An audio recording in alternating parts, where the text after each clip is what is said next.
Video शुरू करने से पहले मैं आपको बताना चाहती हूँ कि आप चैनल को सब्सक्राइब करें और बेल आइकन के बटन को दबाएं ताकि नई जो आने वाली कहानी है उसका नोटिफिकेशन सबसे पहले आपको मिले। नमस्कार, राधे राधे। आज मैं आपको एक नई कहानी सुनाने जा रही हूँ।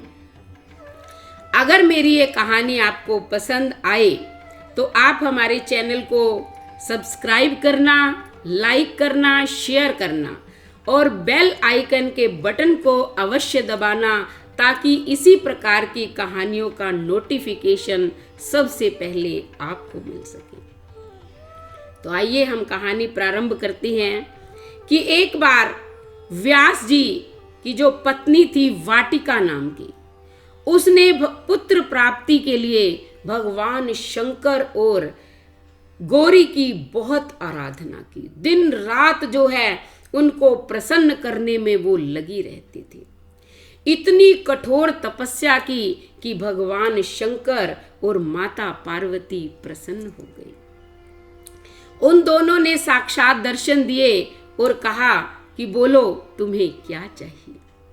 तो वाटिका ने कहा कि हे प्रभु, मैंने पुत्र प्राप्ति के लिए आपकी तपस्या की है, आप मुझे एक तेजस्वी पुत्र प्रदान कीजिए। भगवान शंकर ने कहा तथास्तु।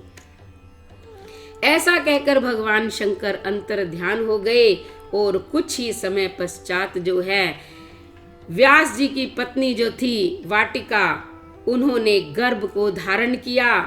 अब क्या था कि दिन पर दिन व्यतीत होते गए, लेकिन गर्भस्थ शिशु बाहर आने का नाम ही नहीं ले रहा था। 9 महीने तक तो चलो बेचारी ने इंतजार किया। पूरा साल बीत गया, 2 साल बीत गए, 3 साल बीत गए। इस प्रकार करते करते पूरे 12 वर्ष बीत गए। अब वो दिन रात वो बातें करता था बालक। व्यास जी उसे बोलते रहते थे कि पुत्र आप बाहर आ जाओ, क्यों अंदर हो। पुत्र कहता था नहीं, मैं इस संसार में बाहर नहीं आऊंगा, क्योंकि उसने गर्भ के अंदर ही वेदों, उपनिषदों, दर्शन, इतिहास, पुराणों का भी ज्ञान प्राप्त कर लिया था। कहते कि बाहर आकर ये माया इतनी दुष्ट है, ये मुझे भगवान का भजन नहीं करने देती।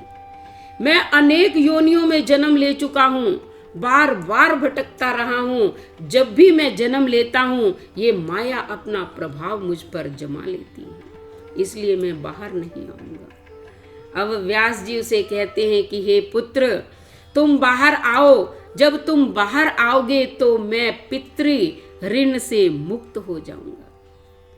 तुम योग का आश्रय ले लेना, तुम्हें माया भ्रमित नहीं करेगी। फिर भी वो पुत्र नहीं माना, तो उनने कहा कि अगर तुम जन्म नहीं लोगे तो हे पुत्र, ये तुम्हारी मां मर जाएगी। जब उस पुत्र ने सुना कि मेरी मां मर जाएगी तो वो व्याकुल हो गया। कहता कि ठीक है पिताजी, मैं गर्भ से बाहर आता हूं, लेकिन आप भगवान कृष्ण को बुलाकर लाओ और वो मुझे आश्वासन देंगे कि बाहर आने के बाद उनकी माया मुझे भ्रमित नहीं करेगी, तभी मैं बाहर निकलूंगा, वरना मैं निकलने वाला नहीं। तब व्यास जी के आदेशानुसार भगवान कृष्ण वहां आते हैं और वो उसे वचन देते हैं कि हे पुत्र, तुम बाहर आ जाओ, मेरी माया तुम्हें भ्रमित नहीं करेगी। तब जो है वाटिका के गर्भ से एक तेजस्वी पुत्र की जो है उत्पत्ति होती है।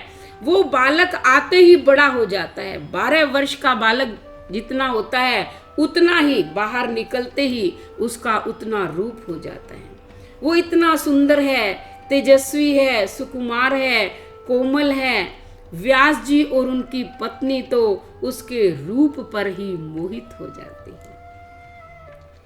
बाहर आते ही पुत्र भगवान कृष्ण अपने पिता व्यास जी और माता वाटिका को प्रणाम करता है। लेकिन वो तो वैरागी है। अब देखो, जन्म के समय जिसने भगवान कृष्ण को अपने पास बुला लिया हो वो कितना महान होगा। क्या सांसारिक मोह माया उसे अपने बंधन में जकड़ पाएगी? नहीं। वो तुरंत उसी समय चल दिए। अब पिता उसे रोक रहे हैं कि पुत्र रुक जाओ, पुत्र रुक जाओ। माता व्याकुल हो रही है कि मैंने तपस्या की थी तुम्हें पाने के लिए, मैं तुम्हारा लालन पालन करूंगी। लेकिन वो पुत्र नहीं रुकता। वो कहता, सबको प्रणाम करता है और कहता है कि मैं यहाँ ठहरने वाला नहीं हूँ। सबको प्रणाम करके तुरंत जंगल की ओर प्रस्थान कर जाता है। तो देखो, ये भगवान की भक्ति का प्रताप होता है।